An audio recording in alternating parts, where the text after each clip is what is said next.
TVC, a TV do Correio da Manhã.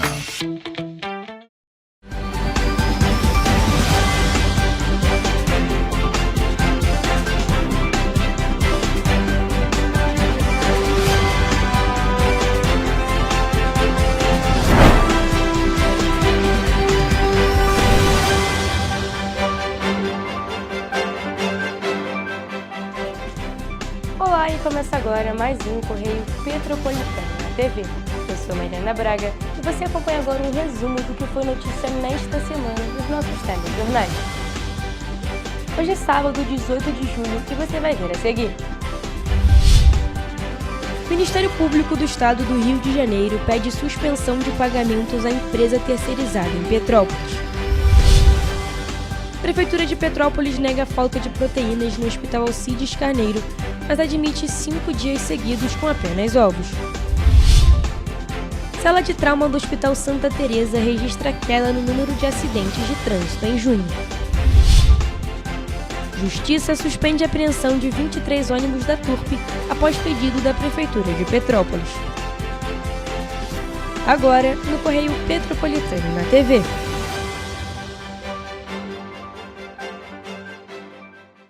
O Ministério Público do Estado do Rio de Janeiro ajuizou na terça-feira uma ação contra a Prefeitura de Petrópolis. Segundo o MPRJ, o município mantém há cerca de 8 meses pagamentos à empresa Capital Ambiental, que é responsável por serviços de apoio nas escolas municipais, mesmo após o fim do contrato administrativo. A promotoria pede que a Justiça determine a suspensão dos repasses a partir de agosto e adote outras medidas. De acordo com a ação, o contrato entre a Prefeitura e a empresa terminou no dia 1º de novembro do ano passado. Mesmo assim, a Capital Ambiental continuou fornecendo mão de obra para serviços de limpeza, apoio operacional, transporte e preparo da merenda nas escolas da rede municipal. O Ministério Público entende que a situação deixou de ser excepcional e aponta falta de planejamento da administração municipal, além de possível violação dos princípios da legalidade, moralidade e transparência. Além de pedir a suspensão dos pagamentos, o Ministério Público quer que a Prefeitura publique, em até 15 dias, um edital de processo seletivo simplificado para contratar temporariamente profissionais considerados essenciais para a rede municipal de ensino, até a realização de uma nova licitação ou de um concurso público. Na ação, o MPRJ também solicita que o município apresente a relação completa dos pagamentos feitos à empresa desde o fim do contrato, os processos administrativos relacionados ao caso e um diagnóstico da estrutura de pessoal da Secretaria de Educação. A promotoria pede ainda multa diária mínima de R$10 mil em casos de descumprimento das determinações e que o Tribunal de Contas do Estado realize uma auditoria para apurar eventual dano aos cofres públicos. Em nota, a Secretaria Municipal de Educação informou que o processo de licitação para contratar a empresa foi aberto em maio do ano passado, mas está suspenso por decisão judicial. Segundo a pasta, os serviços continuam sendo prestados por serem considerados essenciais para o funcionamento das escolas e dos centros de educação infantil. A Prefeitura afirmou ainda que o contrato com a Capital Ambiental já estava em vigor quando a atual gestão assumiu o município, o que impediria uma nova contratação emergencial enquanto a licitação permanecer suspensa. O município acrescentou que já está em andamento um processo seletivo para atender a demanda da rede municipal e garantir a continuidade dos serviços. A Prefeitura de Petrópolis apresentou versões diferentes sobre a alimentação servida para os pacientes do Hospital Alcides Carneiro. Em uma resposta enviada à nossa equipe no dia 7 de julho, a administração municipal afirmou que não era verdadeira a informação de que o ovo havia sido a única fonte de proteína oferecida para os pacientes nos últimos 15 dias. 2 dias depois, durante uma audiência na 4ª Vara Civil, representantes da Secretaria Municipal de Saúde e do Serviço Social Autônomo Hospital Alcides Carneiro, SERRAC, admitiram que o hospital serviu apenas ovos como proteína durante 5 dias consecutivos por falta de carne bovina, frango e peixe no estoque. A polêmica começou após uma denúncia do vereador de Petrópolis, Léo França, que afirmou ter encontrado pacientes e acompanhantes no Hospital Alcides Carneiro consumindo apenas ovos como proteína, além de apontar problemas na conservação de frutas, legumes e verduras. Hoje eu vim aqui para fazer a fiscalização. Cheguei no hospital por volta de 5 horas da manhã e, lamentavelmente, o que nós encontramos foi uma cena de descaso do poder público. E também tem uma outra coisa que chama muita atenção. Mais de uma semana que o hospital só fornece ovo como proteína para os trabalhadores e também para os pacientes. A gente sabe que tem muitos pacientes que precisam de uma alimentação balanceada. Na última audiência sobre o assunto, realizada no dia 9 de julho, a coordenadora de nutrição do hospital, Vanessa Wendling, confirmou que a unidade ficou sem outras proteínas e que a situação ocorreu entre quarta-feira e domingo anteriores à fiscalização. A secretária municipal de saúde, Clarissa Rippel, e o presidente do SERRAC, Luiz Kruzik, também confirmaram o período de 5 dias e informaram que o abastecimento foi normalizado na segunda-feira seguinte, após o pagamento ao fornecedor. O caso reacendeu críticas feitas anteriormente pelo juiz Jorge Luiz Martins Alves, responsável pelo processo que acompanha a situação do SERRAC. Em uma audiência realizada em novembro de 2025, o magistrado classificou a substituição das carnes pelos ovos como um festival de omelete. Uma carne bovina contra filé por uma carne branca, frango ou até mesmo ovo. Na nova sessão, o juiz voltou a atribuir a crise alimentar ao subfinanciamento do Hospital Alcides Carneiro e aos atrasos nos repasses financeiros, afirmando que a falta de alimentos é reflexo da grave situação econômica enfrentada pela unidade. A sala de trauma do Hospital Santa Teresa em Petrópolis divulgou os dados dos atendimentos referente ao mês de junho de 2026. Os acidentes de trânsito lideram os registros com 126 casos.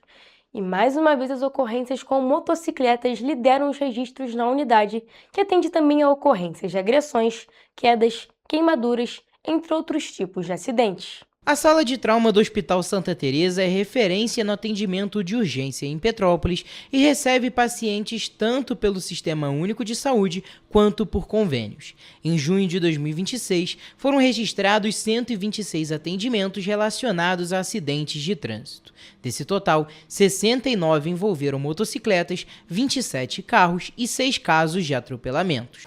Os dados também mostram que a maior parte dos atendimentos continua sendo realizada pelo Sistema Único de Saúde. Em junho, foram 69 atendimentos envolvendo motocicletas pelo SUS, 27 com carros e 6 atropelamentos. Pelos convênios, foram 18 com motos e 6 com carros. Em maio, a unidade registrou 147 casos de acidentes de trânsito. Desse total, 89 envolveram motocicletas, 42 carros e 16 atropelamentos. Em junho, apesar da queda de 14,29%, esses números ainda reforçam a necessidade de mais atenção de motoristas e motociclistas no trânsito. O que você faz para prevenir os acidentes de trânsito aqui na cidade? A gente tem que estar sempre atento, né, nas sinalizações, atento no trânsito mesmo. É o que tem que se fazer. Procurou andar com atenção, né? Prestar atenção no pedestre, sinais. O que puder fazer com atenção, a gente faz. Acho que a quantidade de carros aqui em Petrópolis cresceu muito e a cidade não se preparou para isso. Para a Fernanda, atualmente o celular é um dos principais inimigos da concentração no trânsito. A falta de atenção de todo mundo. O sinal abre, a pessoa aproveita para poder estar olhando o telefone e não presta atenção. É importante lembrar que os dados são referentes a pacientes do Sistema Único de Saúde, o SUS, e de convênios. Além disso, a sala de trauma da unidade não recebe apenas atendimentos relacionados a trânsito, mas também outros tipos de casos, como queda, agressão, queimaduras, lesões por arma branca e arma de fogo. E a apreensão de 23 ônibus da empresa Turp Transporte, autorizada em uma decisão liminar da Justiça de Petrópolis, foi suspensa na noite de segunda-feira, após uma manifestação da Prefeitura. Segundo o município, nenhum veículo foi recolhido e a operação das linhas seguiu normalmente na terça-feira. A medida judicial foi concedida em uma ação do banco Volkswagen, que cobra uma dívida de mais de R$ 9.400.000 referente ao financiamento da frota da empresa. Na petição inicial, o banco Volkswagen cita que a empresa Turp, que atua em Petrópolis, deixou de pagar parcelas dos contratos de financiamento firmados para a aquisição da frota. A dívida engloba valores vencidos e parcelas futuras antecipadas em razão do inadimplemento contratual, mecanismo previsto na legislação para contratos com alienação fiduciária, ou seja, a garantia em que o devedor transfere temporariamente o bem até a quitação da dívida. De acordo com a ação, foram celebrados 5 contratos na modalidade frotista e outros 13 contratos de crédito com garantia de alienação fiduciária, totalizando 23 ônibus. Os veículos foram adquiridos entre 2021 e 2024 e servem como garantia das operações financeiras. Na decisão, o juiz entendeu que os documentos apresentados demonstravam em uma análise preliminar a existência dos contratos, a constituição da garantia fiduciária, o atraso no pagamento das parcelas e a comprovação dos atrasos da empresa, e autorizou a expedição do mandado de busca e apreensão dos veículos após o recolhimento das custas judiciais, que são as taxas cobradas pelos tribunais para cobrir despesas com processamento de ações judiciais.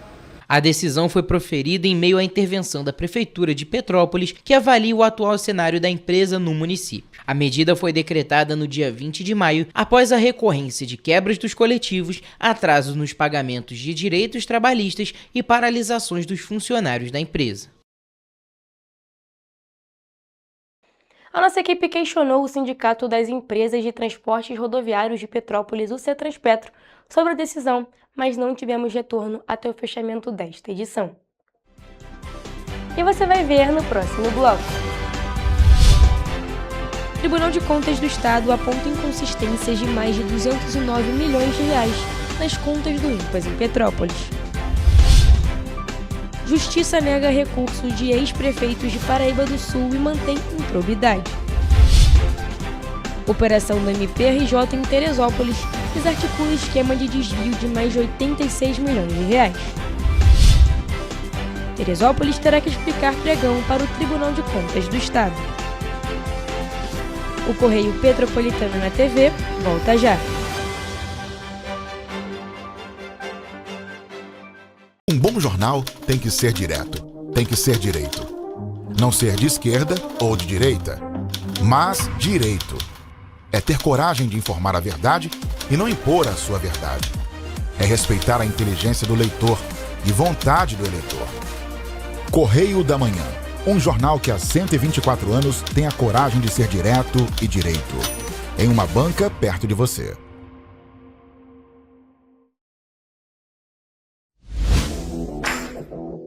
Para ter mais qualidade de vida, conte com a maior rede de academias de Petrópolis.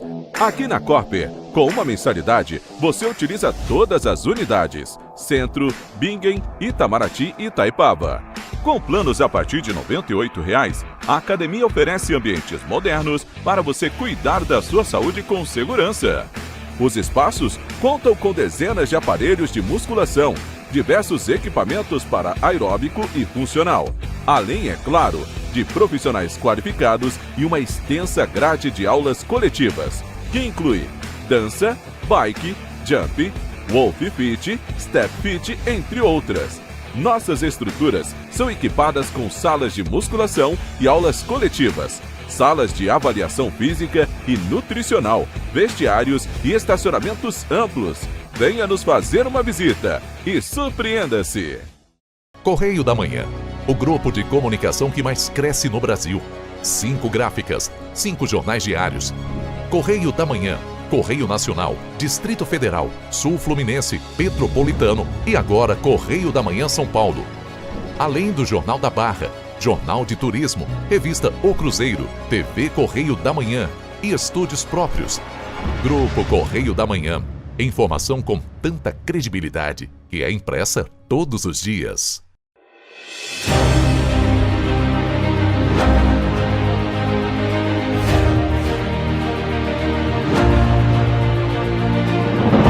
Não é jornalismo de direita, é jornalismo direito. Correio Petropolitano. Tudo que seu jornal não deveria ter deixado de ser. Todos os dias, em uma banca perto de você.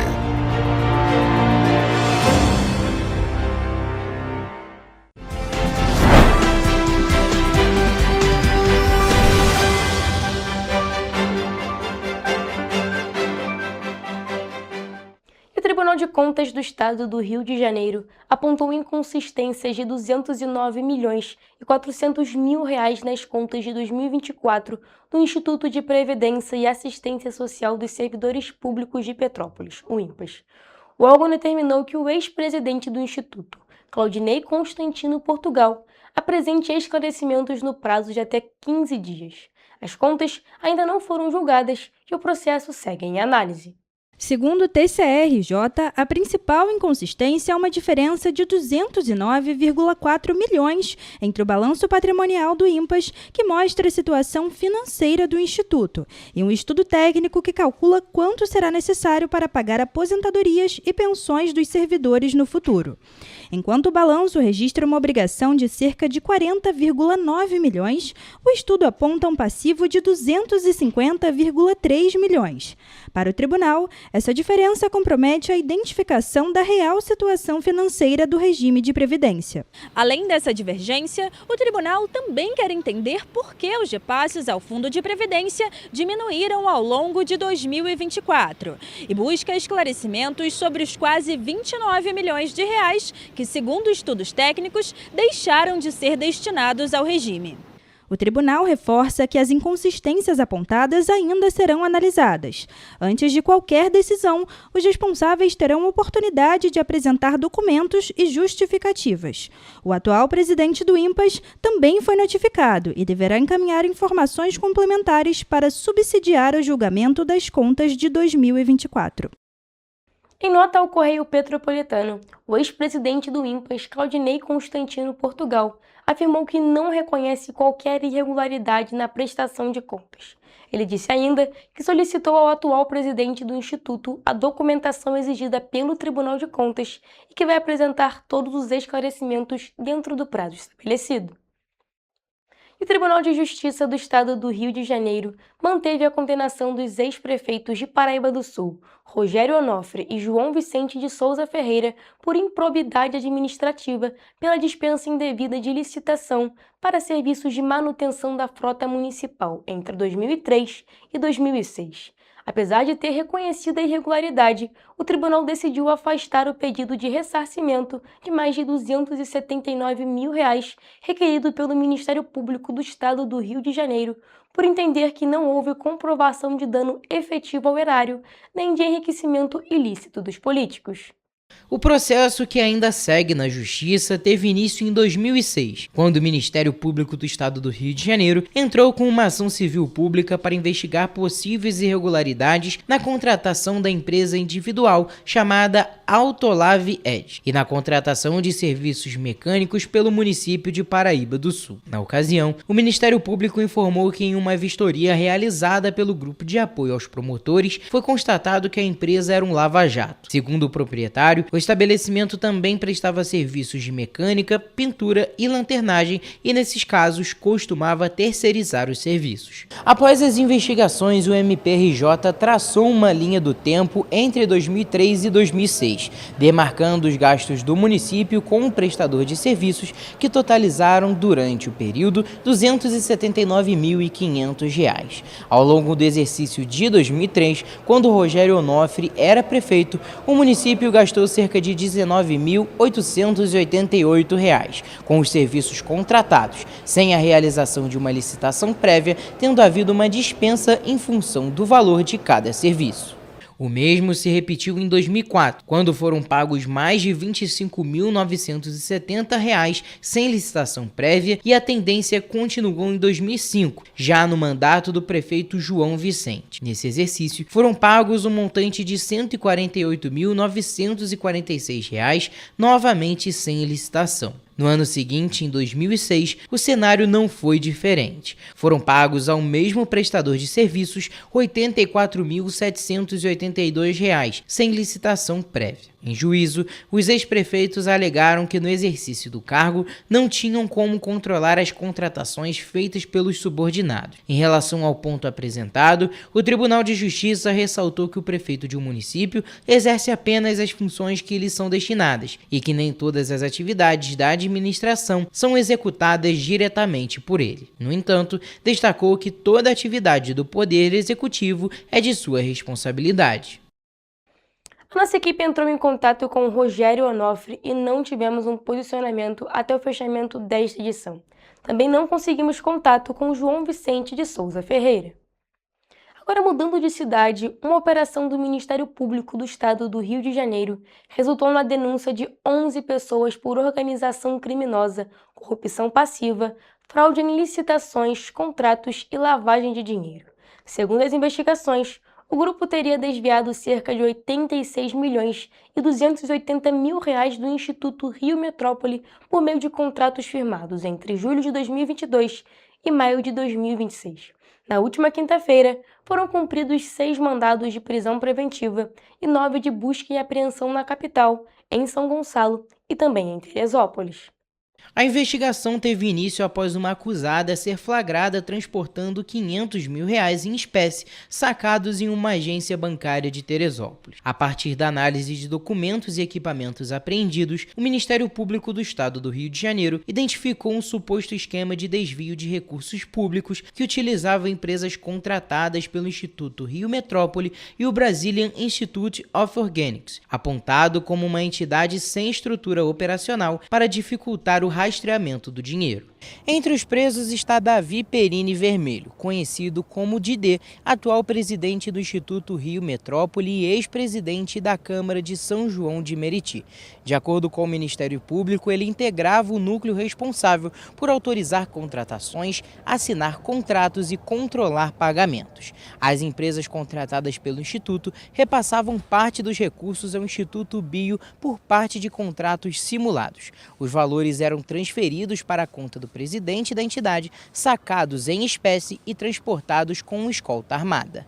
Outros 5 investigados também tiveram mandados de prisão cumpridos, enquanto outros 5 vão responder ao processo com medidas cautelares determinadas pela Justiça. Além da denúncia criminal, o MPRJ solicitou o bloqueio de bens dos investigados e das empresas envolvidas até o limite de R$86.280.000, o afastamento dos agentes públicos investigados e a suspensão dos contratos sob apuração. A operação contou com o apoio da Coordenadoria de Segurança e Inteligência, do Comitê de Inteligência Financeira e Recuperação de Ativos, do Ministério da Justiça e da Corregedoria da Polícia Civil. A nossa equipe tentou contato com a defesa de Davi Perini Vermelho e com o Instituto Rio Metrópole, mas não teve retorno até o fechamento desta edição. Olha só, gente, a Prefeitura de Teresópolis vai ter que explicar ao Tribunal de Contas do Estado do Rio de Janeiro possíveis irregularidades em um pregão que visa a contratação de uma empresa especializada para a prestação de serviços de locação de equipamentos de tecnologia da informação e comunicação. O pregão também estabelece a terceirização de serviços de impressão, incluindo suporte técnico, manutenção preventiva e corretiva, além do fornecimento de licenças de solução de proteção contra ameaças avançadas, no valor total estimado em mais de R$25 milhões. A análise do Tribunal de Contas do Estado do Rio de Janeiro sobre o pregão número 90.040 de 2026 da Prefeitura de Teresópolis foi iniciada após o pedido de tutela cautelar feito pela empresa Inteligência Artificial, Tecnologia e Refrigeração, LTDA, que denuncia que o edital tem cláusulas restritivas à competitividade, dificultando a participação plena de outros competidores. A empresa também apontou a ausência de um roteiro detalhado, critérios objetivos de avaliação, prazo compatível com a complexidade dos testes e previsão clara de acompanhamento pelos demais. Outro ponto foi um termo específico que exigia um modelo determinado sem admitir soluções equivalentes, além de exigir um sistema operacional próximo do fim, o que, segundo eles, restringe a disputa e evidencia uma deficiência no planejamento da contratação. Em razão disso, os representantes pediram a suspensão do pregão até o julgamento. O TCE deu 5 dias a contar do dia 7 de julho para a Prefeitura prestar esclarecimentos sobre os apontamentos. O Tribunal de Contas informou que o edital ainda está sendo analisado quanto à sua legalidade e alertou que, caso sejam verificadas irregularidades, o procedimento e uma eventual contratação vão poder ser considerados ilegais. Por esse motivo, caso o Executivo siga com o pregão e uma eventual contratação antes da sinalização da Corte, poderá implicar em possíveis responsabilizações aos agentes públicos envolvidos. A Prefeitura de Teresópolis não se posicionou até o fechamento desta edição. E você vai ver a seguir. Petrópolis registra mais de 500 notificações de síndrome respiratória aguda em 2026. Petrópolis passa a contar com banco de sementes nativas. Polo de moda íntima de Nova Friburgo pede combate à informalidade, ampliação de creches e mais apoio à FEVES. Tribunal Regional Eleitoral do Rio de Janeiro dá início à convocação de mesários para as eleições de 2026. O Correio Petropolitano na TV volta em instantes.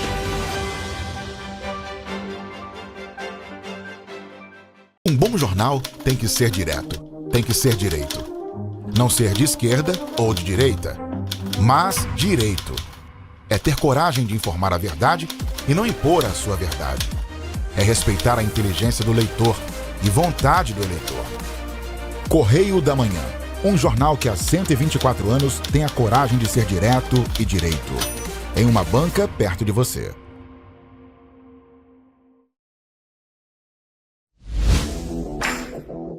Para ter mais qualidade de vida, conte com a maior rede de academias de Petrópolis. Aqui na Corper, com uma mensalidade, você utiliza todas as unidades: Centro, Bingen, Itamaraty e Itaipava. Com planos a partir de R$ 98,00, a academia oferece ambientes modernos para você cuidar da sua saúde com segurança.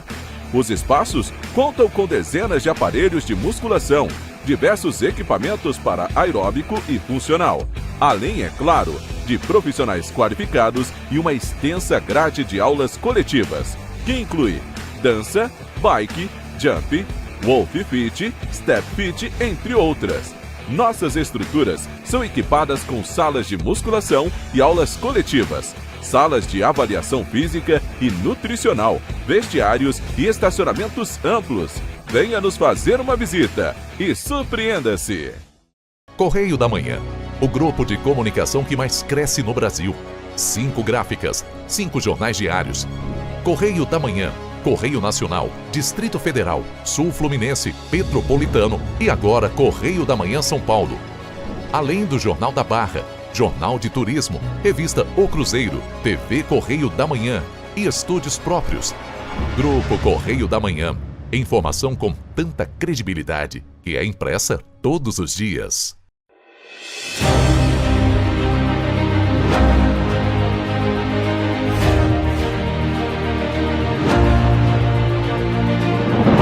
Não é jornalismo de direita, é jornalismo direito. Correio Petropolitano. Tudo que seu jornal não deveria ter deixado de ser. Todos os dias, em uma banca perto de você.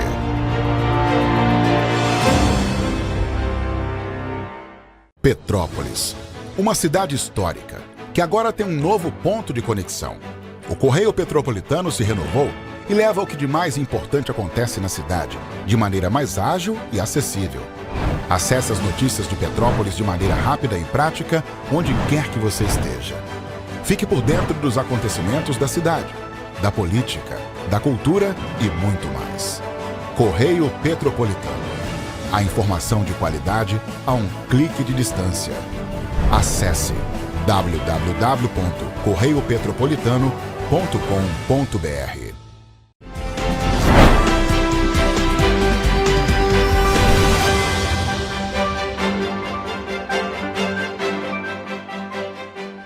E o boletim Infogripe da Fiocruz aponta que as internações por síndrome respiratória aguda grave começaram a diminuir no país. Mas apesar da redução, o número de casos ainda é considerado elevado em boa parte dos estados, incluindo o Rio de Janeiro, que segue em nível de alerta. A queda no cenário nacional é reflexo da redução das hospitalizações por influenza A, influenza B e da desaceleração dos casos provocados pelo vírus sincial respiratório, que é o principal responsável pelas internações de crianças. Ainda assim, o Rio de Janeiro permanece entre os estados que registraram incidência elevada da síndrome, mesmo sem tendência de crescimento nas últimas semanas. Especialistas reforçam que a diminuição dos casos não significa o fim do risco. A recomendação continua sendo manter a vacinação em dia, principalmente entre os grupos prioritários, além de adotar medidas simples de prevenção, como higienizar as mãos, cobrir o nariz e a boca ao tossir e espirrar e usar máscara quando houver sintomas respiratórios. O levantamento também mostra que a influenza continua sendo a principal causa de internações por STRAG entre jovens, adultos e idosos. Já entre crianças de até 4 anos, o vírus sincicial respiratório segue liderando os casos graves. Nas últimas 4 semanas, esse vírus respondeu por mais da metade das confirmações laboratoriais. No estado do Rio de Janeiro, a gente já observa uma estabilização dos casos de síndrome respiratória aguda grave, porém, esses casos ainda estão com nível alto de incidência nas últimas semanas, por isso que a gente classifica o estado como uma região, né, de alerta para casos de síndrome respiratória aguda grave. Quando o assunto é mortalidade, a influenza A aparece como a principal causa de mortes por STRAG no país, responsável por 33,1% dos óbitos registrados nas últimas semanas epidemiológicas. Desde o início do ano, o Brasil já contabilizou mais de 109 mil notificações da síndrome. Tanto os casos graves, né, causados pelos vírus da influenza A, como pelo vírus sincicial respiratório, né, estão em queda, né, nas últimas semanas, mas os casos graves por esses vírus ainda estão num nível alto aí, nas últimas semanas no estado. Em Petrópolis, a Secretaria Municipal de Saúde registrou, até o momento, 529 notificações de STRAG em 2026. Deste total, 282 casos foram confirmados, 219 descartados e 28 seguem em investigação. Somente no mês de junho foram 160 notificações, com destaque para 41 casos de rinovírus, 11 de influenza e um caso de Covid-19 entre os pacientes com síndrome respiratória grave. Na vacinação, o município já aplicou 61.367 doses contra a influenza e 6.213 doses contra a Covid-19, reforçando a importância da imunização para reduzir o risco de internações e mortes. O único vírus, né, que ainda apresenta uma tendência de crescimento no Rio de Janeiro é o vírus da influenza B. É importante sempre lembrar, né, que a vacina é a principal forma de proteção contra casos graves e óbitos, né, causados aí pelos principais vírus respiratórios que causam casos de STRAG, como os vírus da influenza, o VSR e também a Covid-19. A cidade de Petrópolis passa a contar oficialmente com um banco de sementes nativas. A nova lei, de autoria da vereadora Júlia Casamasso, cria uma estrutura permanente para armazenar e distribuir sementes de espécies da Mata Atlântica, com foco na preservação da biodiversidade, recuperação de áreas degradadas e incentivo à educação ambiental. O banco de sementes ficará vinculado à Secretaria Municipal de Meio Ambiente e vai reunir espécies nativas da região para apoiar ações de reflorestamento, agricultura sustentável e projetos de conservação. A iniciativa também pretende fortalecer políticas públicas voltadas ao enfrentamento dos impactos das mudanças climáticas do município. Além de preservar espécies da flora, a proposta busca ampliar o acesso às sementes para escolas, agricultores familiares, órgãos ambientais e organizações da sociedade civil, incentivando a participação da comunidade na recuperação dos ecossistemas. A legislação também prevê a realização de campanhas educativas, oficinas e atividades de conscientização ambiental. Outro ponto é a possibilidade de parcerias com universidades, instituições de pesquisa e organizações da sociedade civil para o desenvolvimento de estudos e o aprimoramento das técnicas de manejo e cultivo das espécies. O projeto de lei que cria o Banco das Sementes Nativas, ele visa justamente proteger, preservar as áreas de mata nativa, de mata atlântica, os topos de morro, que precisam desse olhar e precisam de fato da preservação ambiental. O banco reunirá sementes de árvores nativas, como jequitibá rosa, ipês, pau-brasil, embaúba e palmeira jussara, além de frutíferas como pitanga, jabuticaba, araçá, cambuci e uvaia. Também farão parte do acervo espécies utilizadas na recuperação ambiental, como ingá, aroeira e capixingui, contribuindo para a restauração da Mata Atlântica e a preservação da natureza de Petrópolis. A gente segue aqui aberto à discussão dentro do Legislativo para aprimorar a lei e para conseguir aprovar mais iniciativas como essa. E o Polo de Moda Íntima de Nova Friburgo, um dos principais responsáveis pela economia da região serrana, enfrenta desafios que vão da informalidade à dificuldade de contratar trabalhadores. O diagnóstico foi apresentado durante uma audiência pública realizada na última semana na Câmara Municipal por iniciativa do vereador Evandro Miguel.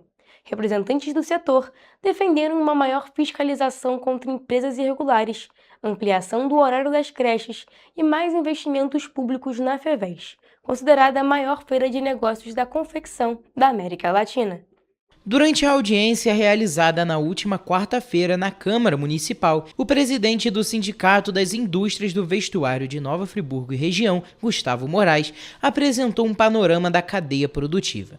Segundo ele, o sindicato representa empresas de 12 municípios e reúne 496 associados, responsáveis por aproximadamente 28 mil empregos. Até maio de 2026, Nova Friburgo contabilizava 4.282 empresas registradas ligadas ao setor da confecção. A maior parte é formada por microempreendedores individuais, que representam 63,8% dos CNPJs. As microempresas somam 1.396 registros, enquanto as empresas de pequeno porte chegam a 151 e as de grande porte a 45. Mostra o tamanho que nós somos.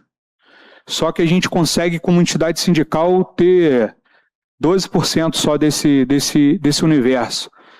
E então a gente precisa, como entidade sindical e como poder público, acessar esse MEI, que ele está trabalhando para a informalidade, ele está trabalhando para os marketplaces com informalidade. Entre os principais desafios apresentados pelo sindicato está o crescimento das chamadas facções irregulares, empresas que atuam sem cumprir as exigências legais e trabalhistas. Segundo o presidente da entidade, a informalidade gera uma concorrência desleal, reduz a arrecadação pública e dificulta a permanência das empresas que atuam de forma regular.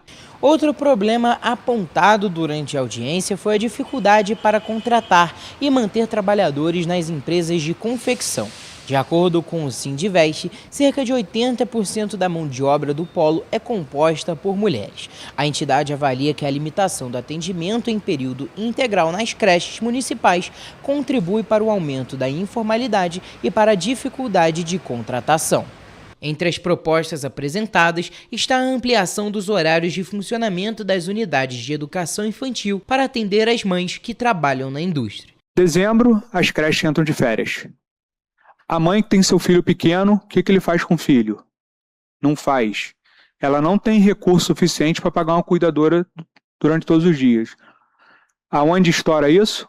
Nas empresas. 80% da nossa mão de obra são mulheres, então por isso a gente faz esse pleito aí do horário de creche estendido. Outro tema debatido foi a FEVEST, a Feira de Negócios da Moda Íntima, que em 2024 foi reconhecida como Patrimônio Histórico, Cultural e Imaterial do Estado do Rio de Janeiro. Além de reunir confeccionistas e fornecedores de diversos países, o evento movimenta os setores de hotelaria, comércio, alimentação, transporte e turismo de Nova Friburgo. Na edição de 2026, nós tivemos visitando a feira 6 mil pessoas. São 6 mil CPFs diferentes. Nós movimentamos a cadeia hoteleira, restaurantes, táxi, Uber, tudo isso aí é movimentado na semana de FEVEST. Nós tivemos esse ano a ocupação de 92% dos hotéis e a gente gera empregos diretos e indiretos. Durante a audiência, o vereador Cláudio Damião afirmou que os problemas apresentados ultrapassam o setor da confecção e refletem desafios enfrentados por toda a economia do município. Ele destacou que temas como manutenção das creches, gestão financeira da prefeitura e apoio às atividades econômicas dependem da participação do Poder Executivo e lamentou a ausência de representantes do governo municipal na discussão. E aí eu sinto a ausência de determinados atores nessa discussão. Não só os vereadores, evidentemente, mas do Executivo. Porque quem tem a caneta para fazer acontecer é o Executivo. O Tribunal Regional Eleitoral do Rio de Janeiro começou a convocar cerca de 150 mil mesárias e mesários que vão atuar nas eleições gerais de outubro. A comunicação está sendo feita via WhatsApp e os convocados devem acessar o sistema do TRE para visualizar a carta convocatória, confirmar a participação e receber as orientações sobre o treinamento obrigatório. A carta convocatória reúne todas as informações sobre o trabalho nas eleições, como a função que será exercida, a zona eleitoral, a sessão de votação, o endereço do local de atuação e as instruções para o treinamento. A Justiça Eleitoral reforça que a convocação é obrigatória, mesmo que a mensagem não seja visualizada, e que os comunicados enviados pelo WhatsApp não contêm links. Em caso de dúvida sobre o número que enviou a mensagem, o eleitor deve confirmar a informação diretamente no sistema do tribunal. E quem for convocado também precisa ficar atento aos prazos. Os mesários que forem designados para trabalhar em um local diferente daquele onde votam poderão solicitar a transferência temporária entre os dias 20 de julho e 28 de agosto, presencialmente em uma zona eleitoral ou pelo portal do TRE-RJ. Além de colaborar com a realização das eleições, os mesários têm direito a benefícios como folga em dobro pelos dias trabalhados, auxílio alimentação de R$ 65 por turno e isenção da taxa de inscrição em concursos públicos estaduais, conforme a legislação. O trabalho também pode ser aproveitado como horas complementares em cursos de graduação. Já quem deixar de comparecer sem justificativa aceita pela Justiça Eleitoral poderá receber multa e, no caso de servidores públicos, ainda ficar sujeito à suspensão de suas atividades por até 15 dias. E você vai ver no próximo bloco. Defesa Civil reforça ações do Plano Inverno em Petrópolis. Petrópolis registra 3,6 graus e alcança a menor temperatura do ano. Estado reforça planejamento integrado durante o período das chuvas. Férias escolares exigem cuidados para evitar acidentes e economizar energia. O Correio Petropolitano na TV volta depois do intervalo. Um bom jornal tem que ser direto, tem que ser direito. Não ser de esquerda ou de direita, mas direito. É ter coragem de informar a verdade e não impor a sua verdade. É respeitar a inteligência do leitor e vontade do eleitor. Correio da Manhã, um jornal que há 124 anos tem a coragem de ser direto e direito. Em uma banca perto de você.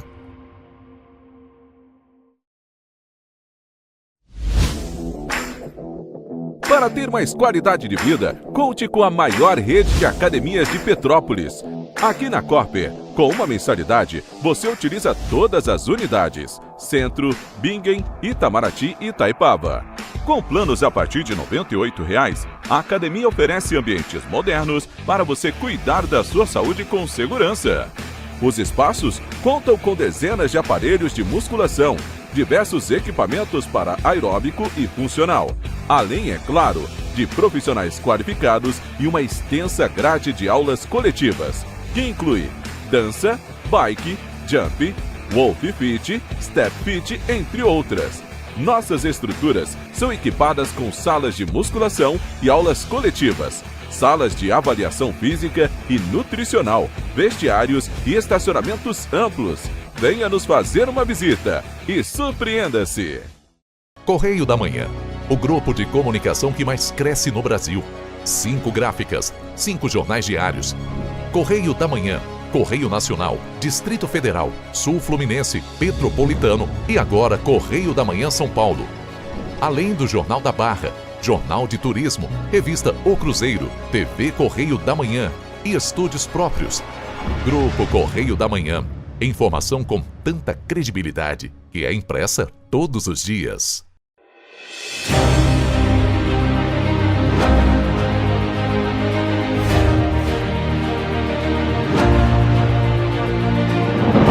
Não é jornalismo de direita, é jornalismo direito. Correio Petropolitano. Tudo que seu jornal não deveria ter deixado de ser. Todos os dias, em uma banca perto de você.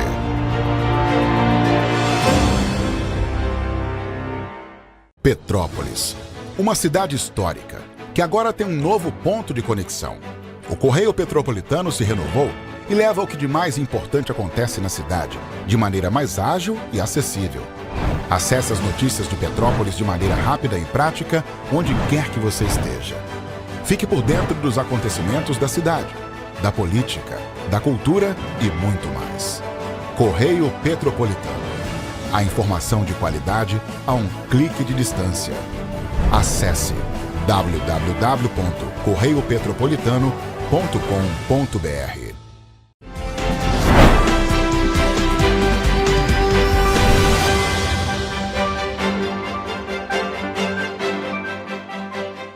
E o plano de contingência para o inverno de 2026 já está em vigor aqui em Petrópolis.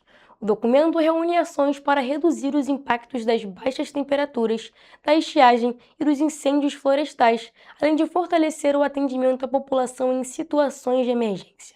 Em entrevista à TV Correio da Manhã, o secretário municipal de Proteção e Defesa Civil também falou sobre a previsão de chegada do fenômeno El Niño esperado para o fim deste ano e como o município está se preparando para os possíveis impactos. Entre as medidas adotadas estão o monitoramento das condições climáticas, a intensificação das ações de prevenção às queimadas e o acompanhamento de pessoas em situação de vulnerabilidade durante as ondas de frio. O trabalho envolve a atuação integrada da Defesa Civil, Corpo de Bombeiros, concessionárias Enel, Elovias e Águas do Imperador, além de órgãos municipais. Além do frio, a preocupação nessa época do ano também é com o tempo seco. A baixa umidade favorece a ocorrência de incêndios em áreas de vegetação e pode provocar a diminuição no volume de nascentes e reservatórios, aumentando o risco de desabastecimento em algumas localidades do município. Segundo a Defesa Civil, a maioria dos incêndios florestais é provocada por ações humanas, como a queima de lixo, fogueiras mal apagadas, pontas de cigarro descartadas e a soltura de balões. Por isso, o plano reforça a importância da prevenção e da conscientização da população. A Defesa Civil ela praticamente trabalha no monitoramento e emissão de boletins meteorológicos e também temos o boletim de risco de incêndio florestal. São medidas que faz a integração da Defesa Civil com os órgãos de resposta para poder já deixar eles de sobreaviso para atuar em caso de fogo e vegetação. Outro ponto de atenção é a possível influência do fenômeno El Niño nos próximos meses. A mudança nas condições climáticas pode alterar o regime de chuvas e favorecer períodos mais secos em algumas regiões. Por isso, a Defesa Civil mantém o monitoramento constante das previsões meteorológicas para antecipar possíveis impactos. A norma técnica emitida pelo Semadem Nacional e também pelo INMET fala do segundo semestre. O importante é o impacto, né? Nesse caso, a Defesa Civil já tem um plano de contingências de chuvas intensas em vigor e essas são as medidas. O importante é ficar atentos aos avisos da Defesa Civil e da Prefeitura de Petrópolis. O plano de inverno prevê ainda ações que auxiliam pessoas que vivem em situação de vulnerabilidade. A Parede Solidária da Defesa Civil, por exemplo, recebe doações de agasalhos. A grande novidade desse ano, a Defesa Civil está em integração com a assistência social. A partir de indicativos, né, de previsões meteorológicas, a gente informa a assistência social e eles fazem abordagem ao público de rua. Então isso faz esse intercâmbio, vamos colocar assim, entre a Defesa Civil e a assistência social e com isso a gente vai colhendo essa população que é mais vulnerável. Gente, o frio continua marcando presença na região serrana do Rio de Janeiro. Petrópolis, por exemplo, registrou a menor temperatura do ano e outras cidades da Serra também amanheceram com os termômetros em queda. O cenário reforça o inverno rigoroso que vem sendo registrado nos últimos dias. De acordo com o Instituto Nacional de Meteorologia, a estação meteorológica do Pico do Couto, no Rossio, registrou 3,6 graus na manhã de terça-feira. Esta foi a menor temperatura do ano em Petrópolis. Já na manhã desta quarta-feira, os termômetros marcaram 3,9 graus no mesmo local. O frio também foi sentido em outras cidades da região serrana.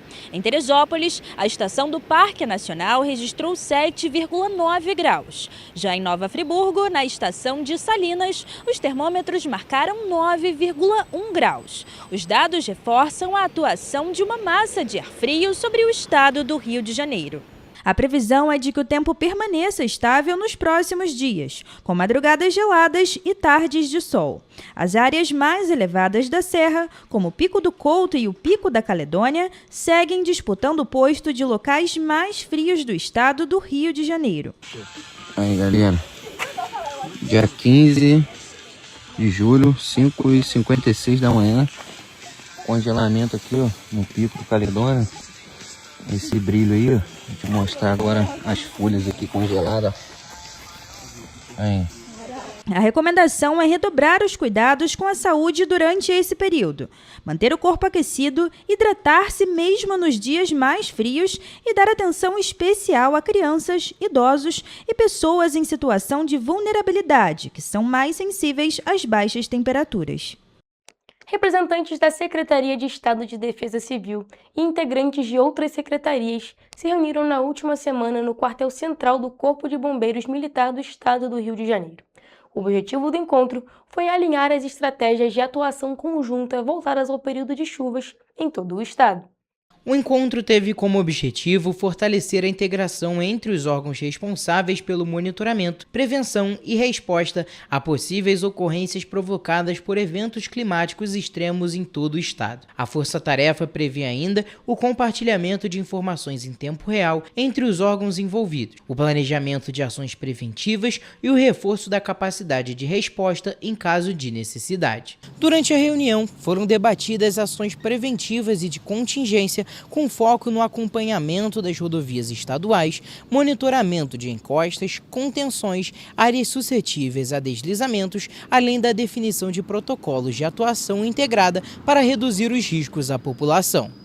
Foi definido que haverá o compartilhamento de informações colhidas pela Defesa Civil Estadual de ocorrências de bloqueio parcial ou total nas rodovias estaduais, visando a devida sinalização e intervenção para restabelecer a fluidez e a segurança no trânsito. A prevenção e a integração entre as instituições são fundamentais para proteger vidas e minimizar os impactos causados por eventos climáticos, com o objetivo de atuar de forma antecipada, coordenada e eficiente. As férias escolares chegaram e, junto com o descanso, também vem mudanças na rotina das famílias. Enquanto algumas aproveitam para viajar, outras passam mais tempo em casa. Em qualquer dessas situações, alguns cuidados simples podem evitar acidentes, preservar os equipamentos elétricos e ainda ajudar a reduzir a conta de luz. Durante as férias, o tempo livre das crianças aumenta. E por isso, a atenção dos responsáveis também precisa ser redobrada. A recomendação é manter as instalações elétricas em boas condições, evitar fios danificados ou improvisados e impedir que crianças e animais tenham acesso a tomadas e equipamentos ligados. Outro cuidado importante é durante atividades próximas à água. Equipamentos elétricos nunca devem ser utilizados com as mãos molhadas, descalço ou perto de piscinas e áreas úmidas, reduzindo assim o risco de choques. Para quem vai ficar em casa, evite o uso excessivo de benjamins e extensões para não sobrecarregar a rede. Lembre-se também de regular o termostato da geladeira de acordo com a estação. E se tiver piscina, garanta que ninguém mexa em eletrônicos com o corpo molhado. Julho também é um dos meses em que aumenta a prática de soltar pipas por causa das férias escolares e dos ventos mais frequentes.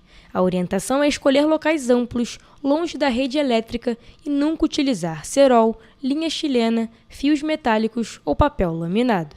Caso a pipa fique presa na fiação, a recomendação é não tentar retirá-la.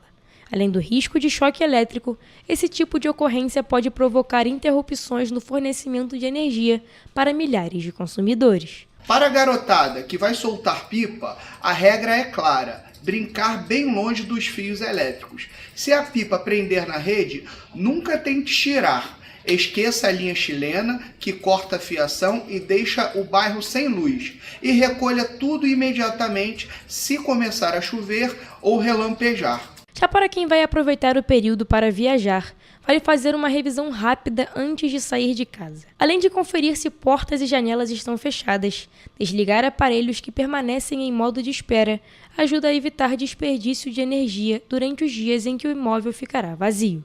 Também é importante verificar se todos os equipamentos que não serão utilizados foram desligados e deixar uma pessoa de confiança com acesso ao imóvel em caso de emergência. Já para quem vai viajar, o foco é economizar. Tire da tomada aparelhos como TV e roteador para evitar o consumo em stand-by. E se puder, desligue os disjuntores dos cômodos vazios.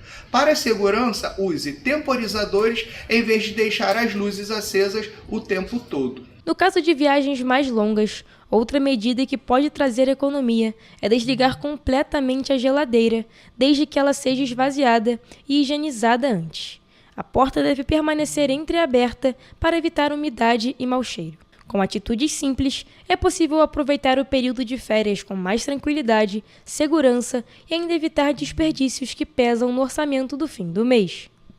Pessoal, a gente fica por aqui, mas mais notícias e informações você encontra nos nossos telejornais, além do nosso site em correiopetropolitano.com.br e também nas nossas redes sociais, Facebook, TV Correio da Manhã, e nossos Instagrams, @Correio Petropolitano e @TV Correio da Manhã. Siga a gente para se manter sempre informado. E olha, a participação de vocês através do envio de denúncias é muito importante. E vocês podem nos enviar essas denúncias através do nosso e-mail em tvccorreiodamanhã@gmail.com ou também para o nosso WhatsApp no DDD 24 99248 3167. O Correio Petropolitano na TV fica por aqui, mas segunda a gente tá de volta. Um bom fim de semana!